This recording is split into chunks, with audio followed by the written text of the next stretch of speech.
Win big with new DRF All Access past performances. With one best-in-class product, you now get all 3 past performance formats. Go to DRF.com and use coupon code 1FREEPP for a free single card today.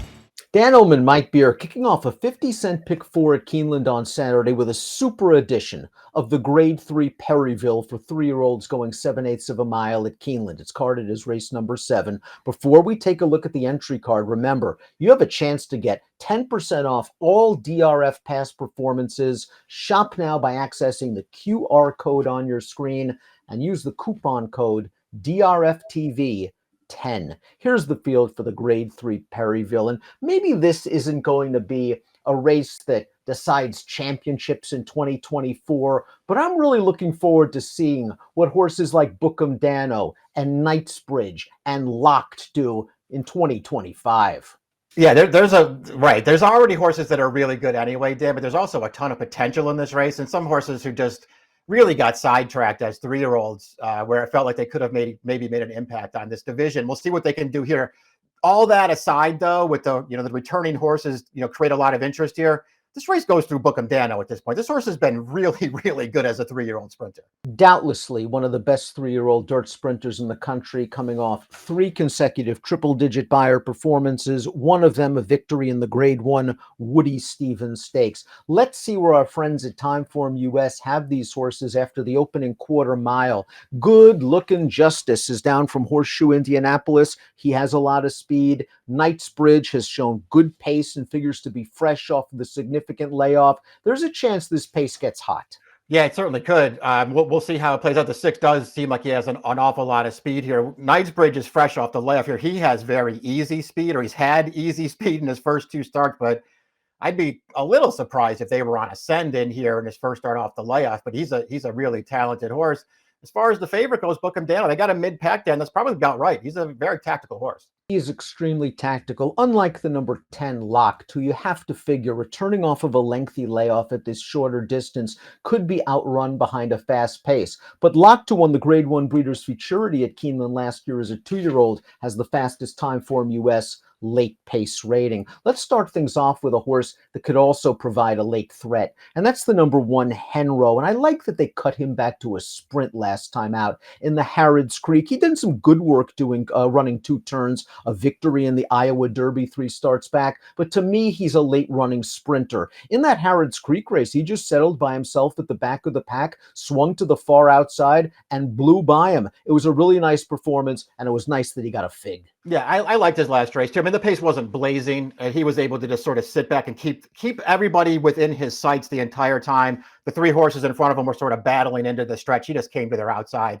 went right by him late. Good performance, and like you did, I just think there's an argument to be made. He's just better going shorter. I know that he won the Iowa Derby. He got a 95 Beyer winning that race too, but I think he's better going these sort of 1-turn, maybe the elongated 1-turn races.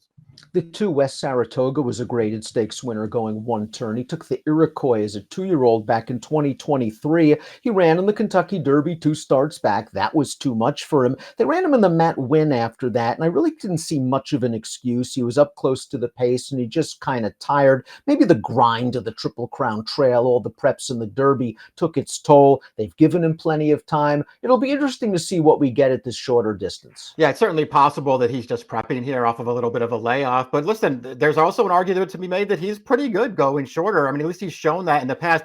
I don't know, man. He's obviously going to have to really, really improve if he's going to beat these horses. When he won that Iroquois last September, I just thought he really took advantage of a fast pace that day, but maybe he'll get another one here.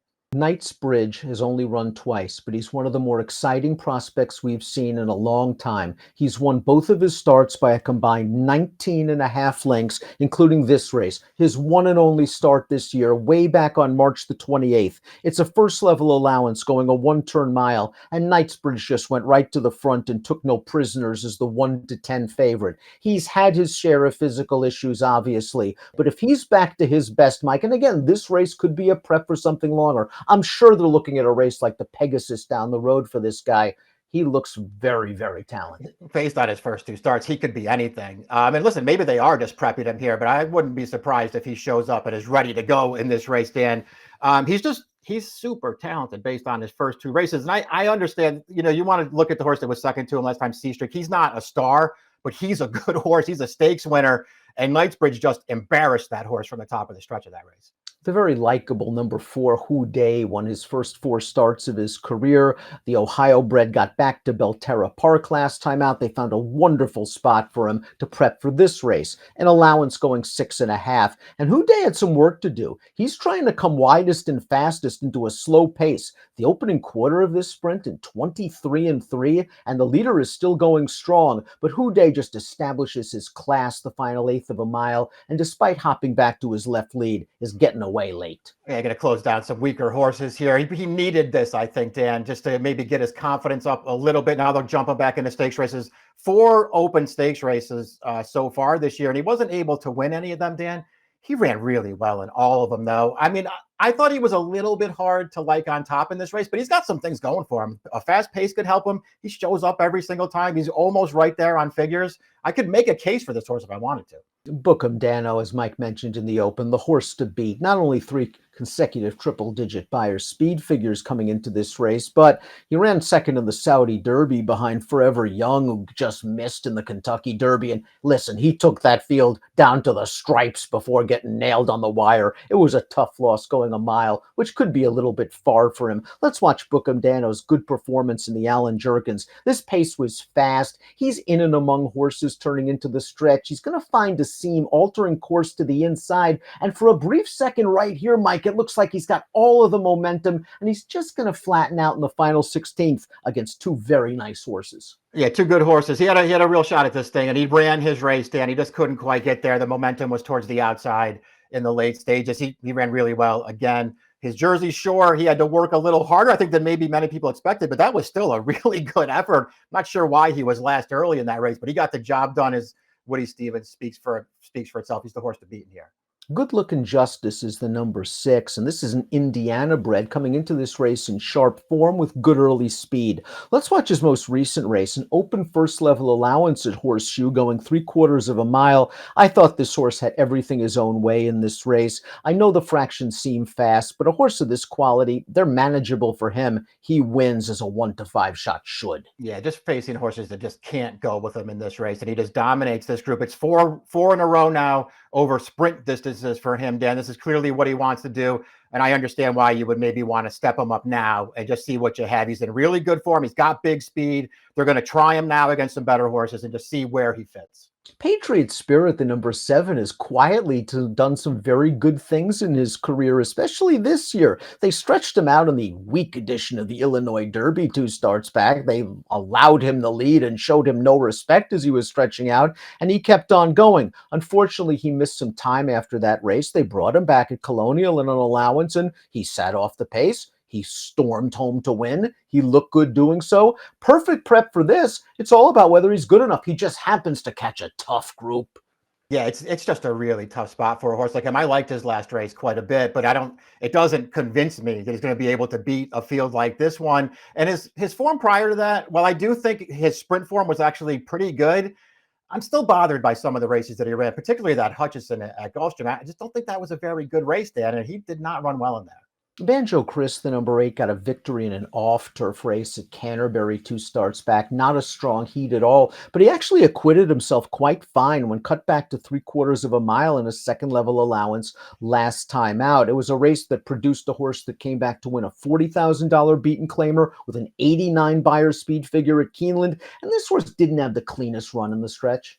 No, he didn't. I feel like the connections too are still, they've been trying to figure out what kind of horse he is and what surface he belongs on. A couple of off-turf races. They did run him on turf once. They started him out on synthetic. They're trying different things. Maybe that last start just convinced him, you know what? He's a dirt horse. But even if he is, he's probably in too tough here. I think Diller A is starting to mature as he reaches the end of his 3-year-old campaign, and B, Safi's realized that he's more of a 1-turn horse than a 2-turn animal. His last race was the Harrods Creek, and he got kicked down by Henro in that race, but I thought he ran okay, Mike. The pace didn't seem fast. Timeform US color-coded it blue. Diller was up close to that pace, but it looked like they were really battling turning into the stretch. He got the better of the 2 pace horses and then got kicked down by 2 others. Yeah, that's true. I mean, sometimes the way to look at paces, Dan, isn't whether they were fast or slow. It's whether they were easy or hard. And that felt like a hard pace. Like he was up there 3 wide the entire way, fighting with 2 other horses. He did put them away late, but Henro and then Jefferson Street came from behind him and outfinished him. So it did kind of feel like one of those, a race with a closer's flow to it. And Dilger was against that in there, still earned the top figure of his career. The number 10 is Locked, and I know you were a huge fan of this horse as a 2-year-old. And what's not to like? He won the Breeders' Futurity in his 3rd start, and in the Breeders' Cup Juvenile, he ran really well to be 3rd. There was not a lot of pace for him to run at that day, and he was closing at the end. Remember, the Juvenile produced 4 next out winners, including Fierceness, who's going to be one of the favorites in the Breeders' Cup Classic in a couple of weeks. It's all about pace, trip, and whether he's truly going to be ready. We know Todd's usually great off the layoff, but with a horse like this, maybe you want to take your time. Yeah, it'll be interesting to see what they do here. The other thing to note about that Breeders' Cup too, Dan, is you did not want to be closing on that racetrack. Right. This horse was closing on that racetrack. I mean, he was just really, really good as a 2-year-old. I don't know what the ultimate plan with him is. Todd has him entered in a way easier spot in New York on Saturday. I wonder if they'll elect for that one just to get him going. But if they run him here, I'm not betting him, but I'll take his chances seriously, and I'll be very interested to see how he runs. The 11 is Love Me Tender, going out for Michael Trombetta, who has been on fire in Maryland over the last couple of weeks or so. This horse is a Pennsylvania bred, but Maryland sired, and probably could have run in one of the Maryland Million races for decent money against weaker competition. Tromby's showing some confidence running him here off 2 open lengths wins to begin his career. He could be any kind. The problem is he's facing a Knightsbridge who could be any kind and is likely better than he is. Yeah, and Knightsbridge isn't even the horse to beat in this race either. So there's a lot where he goes. But you're right. He's not quite Knightsbridge, but he's got a similar profile on the way in here, Dan. 2 very easy wins to begin his career. Epic Ride earned his way into the Kentucky Derby off a 3rd in the Bluegrass behind Sierra Leone. It was a race where kind of someone had to run 2nd and 3rd on paper. They tried him in the Derby, and he was just way too close, very aggressively ridden from the outside post, close to that pace, and then he tired. They've given him plenty of time to recover. Now he's going to sprint again. His big races, other than the Bluegrass, have come on synthetic, and this post position is no bargain.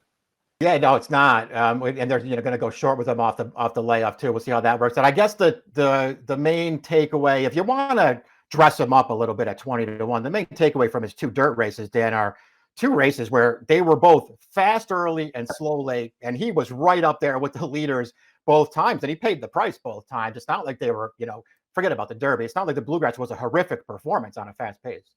2 horses on the also eligible list. Have to admit I'm not enamored with either. If I had to take one, or at least one for down the road, maybe it would be the 14 Brunacini, who was a debut winner going 7 at Ellis. Might have found the 2 turns too far last time out. Perhaps he can be a nice little listed sprinter down the road. Yeah, that makes perfect sense to me. I don't want either of these horses in this race, though. Let's take a look at our top picks. Remember, the Perryville kicks off a 50-cent pick 4 at Keeneland on Saturday. We're both liking horses at some prices coming out of a common race. Henro ran down Dilger last time out. I just think Henro's going to get another setup, and I think they found what he wants to do sprinting. That's why I took him in addition to the fact that he's 12-1 on the morning line. He's just going to be a really good price there. He's got his work cut out for him. We both have the morning line favorite book and Dano. We both have him 2nd. I think he's the horse to beat. I'm very interested to see what we get from Knightsbridge and from Locked, but I don't really want to bet either one of those horses in here at shortest prices. I'm with you. I agree that Bookham Dano is the horse to beat. The other 2 are going to be kind of short. I'm interested in Dilger. He was kind of pressing that contested pace 3 wide last time out. I thought he hung in pretty well behind 2 closers. The runner-up Jefferson Street's okay and would fit in a race like this. So I'm going to give him a chance at a big price for Safi Joseph and Gaffalio. 9-5, 110 for me, 1-5, 3-4 for Mike. It's the grade 3 Perryville with several talented 3-year-olds. Hey friends, you look like you're in need of a winner. If you enjoyed the great content right here, just click and subscribe right here and enjoy the great DRF.com race of the days, the phenomenal stakes previews, and so much more. Many of that content featuring me and my exceptional selections. Trust me, you won't regret it.